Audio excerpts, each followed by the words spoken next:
Welcome back! In today's video I'll be showing you how to combine two or more PDF files together. There are a few possible ways to do this, but I'll be showing you the simplest method.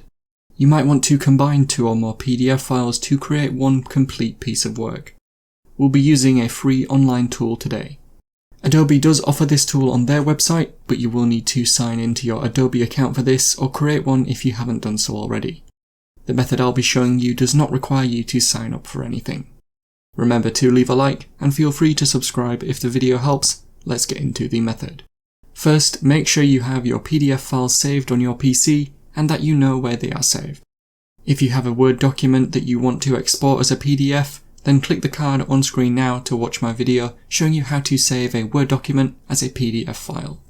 With our PDF files ready, head to the link in the description, or search Combine PDF on your search engine and you should get to the same page. It is just combinepdf.com.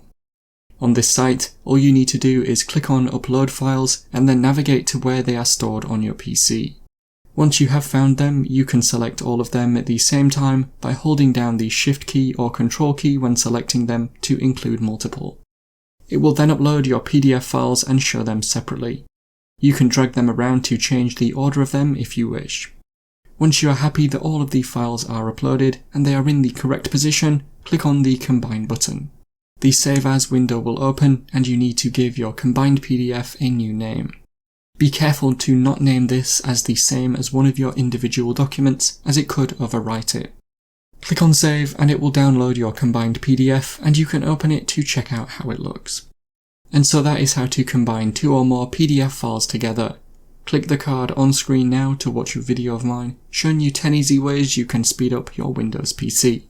Those methods should work on nearly all versions of Windows. Help support the channel by visiting the store, the link is in the description and at the end of the video. If you have any questions, then let me know in the comments below, and if you did find today's video helpful, remember to leave a like and feel free to subscribe for more tips in the future. Be sure to stick around to see some of my other videos that you might be interested in. Thanks so much for watching, and I will see you in another video.